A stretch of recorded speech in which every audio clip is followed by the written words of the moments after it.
बंधारे आश्रम शाळेतील चिमुकल्याचा मृत्यू, संतप्त वातावरणात भरतभाऊ गावितांची पाहणी, दोषींवर कठोर कारवाईची मागणी. नवापूर तालुक्यातील बंधारे येथील शासकीय माध्यमिक आश्रम शाळेत घडलेल्या अत्यंत दुर्दैवी घटनेनं संपूर्ण परिसर हादरलाय. 3 एप्रिल रोजी इयत्ता 3रीत शिक्षण घेत असलेला ब्रायन राहुल गावित हा निष्पाप विद्यार्थी शाळेच्या शौचालयाजवळील सेफ्टी टाकीत पडून मृत्युमुखी पडल्याची धक्कादायक घटना समोर आली. या घटनेमुळे गावकऱ्यांमध्ये हळहळ व्यक्त होत असतानाच प्रशासनाच्या निष्काळजीपणाविरोधात तीव्र संतापाची लाट उसळली. घटनेची माहिती मिळताच राष्ट्रवादी काँग्रेस अजित पवार गटाचे ज्येष्ठ नेते भरतभाऊ गावित यांनी तात्काळ घटनास्थळी धाव घेतली. त्यांनी शाळेच्या शौचालय परिसरासह सेफ्टी टाकी आणि संपूर्ण इमारतीचं बारकाईने पाहणी करत संबंधित यंत्रणेच्या कामकाजावर तीव्र नाराजी व्यक्त केली. ही घटना अत्यंत दुर्दैवी आणि निषेधार्ह आहे. विद्यार्थ्यांच्या सुरक्षेबाबत गंभीर निष्काळजीपणा झाल्याचं स्पष्ट दिसून येतं. या प्रकरणाची सखोल चौकशी करून दोषींवर कठोर कारवाई झाली पाहिजे, असा ठाम इशारा भरतभाऊ गावित यांनी दिला. पाहणी दरम्यान शाळेच्या इमारतीवर मोठ्या प्रमाणात मधमाशांचं पोळं असल्याचं निदर्शनास आलं. या धोकादायक परिस्थितीमुळे विद्यार्थ्यांच्या जीविताला धोका निर्माण होऊ शकतो, अशी गंभीर बाब त्यांनी उपस्थित केली. अशा असुरक्षित वातावरणात विद्यार्थी शिक्षण घेत आहेत ही अत्यंत चिंताजनक बाब असून प्रशासनानं तात्काळ उपाययोजना करून विद्यार्थ्यांची सुरक्षा सुनिश्चित करावी, अशी मागणी त्यांनी यावेळी केली.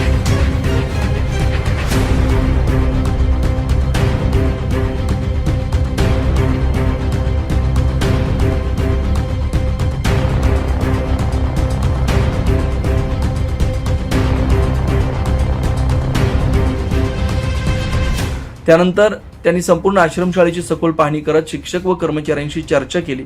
विद्यार्थ्यांच्या सुरक्षिततेबाबत आवश्यक उपाय तात्काळ राबवावेत, तसेच शाळेतील मूलभूत सुविधा दुरुस्त करून योग्य देखभाल करावी, अशा स्पष्ट सूचना त्यांनी संबंधितांना दिल्या. या पाहणी दरम्यान लोकनियुक्त नगराध्यक्ष जयवंत जाधव, शबरी माता भिल आदिवासी संघटनेचे तालुका अध्यक्ष दीपक पाडवी, अर्जुन वसावे, आमिर पाडवी, सुनील वसावे, सोनू वसावे, दिलीप वळवी, अनिल वसावे यांच्यासह बंधारे व बिलबारा गावातील ग्रामस्थ मोठ्या संख्येने उपस्थित होते. दरम्यान या घटनेनंतर ग्रामस्थांमध्ये तीव्र संतापाचं वातावरण आहे. संबंधित दोषींवर कठोर कारवाई करावी, तसेच अशा घटना पुन्हा घडू नयेत यासाठी कायमस्वरूपी उपाययोजना कराव्यात, अशी जोरदार मागणी होते. आम्ही भेट दिली असता जो 3रीचा विद्यार्थी ब्रायन राहुल गावित हा या ठिकाणी सेफ्टी टँकमध्ये बुडून त्याचा दुर्दैवी मृत्यू झाला, त्या घटनास्थळी आम्ही भेट दिली आणि या ठिकाणी सगळी चौकशी केली.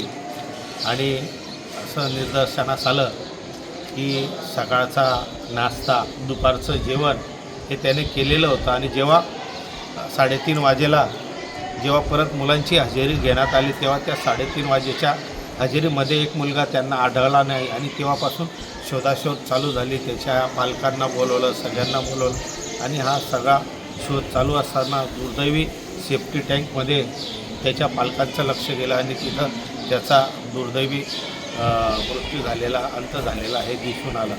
फार दुर्दैवी घटना, अशी घटना घडायला नको. आणि आज आम्ही दीपक दादांबरोबर नवापूरचे नगराध्यक्ष आम्ही एकत्रित इथे आलो, गावकरी एकत्रित आले आणि हा सगळा परिसर बघितला. तर परिसरामध्ये बघितलं असताना ज्या ठेकेदारांनी काम केलेलं आहे त्या ठेकेदारांचं बरंचसं काम अपूर्ण आहे.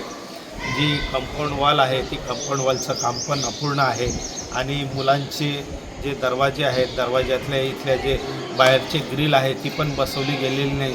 त्याच्यामुळे कुठंतरी असुरक्षितता दिसते आहे. तर माझी वरिष्ठ अधिकाऱ्यांना, प्रकल्प अधिकाऱ्यांना विनंती आहे की ज्या ज्या आश्रमशाळांमध्ये अशा असुविधा असतील त्या ठिकाणी आपल्यामार्फत लवकरात लवकर आपल्या स्तरावरनं या सुविधा झाल्या पाहिजे, की जेणेकरून अशा अनर्थ किंवा असे दुर्दैवी प्रकार घडणार नाही. आणि विशेषतः या बंधारे शाळेच्या मागच्या बाजूला जो अंधारसारखा दिसतो आहे त्या ठिकाणी जर उजेड केला आणि त्या ठिकाणी जर काहीतरी सुरक्षेच्या दृष्टीने त्या ठिकाणी झाकण वगैरे राहिलं असतं तर त्या मुलाचा मृत्यू झाला नसता. पण घडलेली घटना आपण काही पुन्हा त्याला हे करू शकत नाही. पण पुढच्या उपाययोजना त्यांनी कराव्या अशी त्यांना विनंती करतो. आणि ज्या राहुल दादांचा मुलगा आज या दुनियेत नाही किंवा तो आपल्यात नाही, तर त्यांच्या परिवाराला परमेश्वर हे दुःख पेलण्याची शक्ती, सामर्थ्य, ताकद देव अशी भगवंताचरणी प्रार्थना करतो.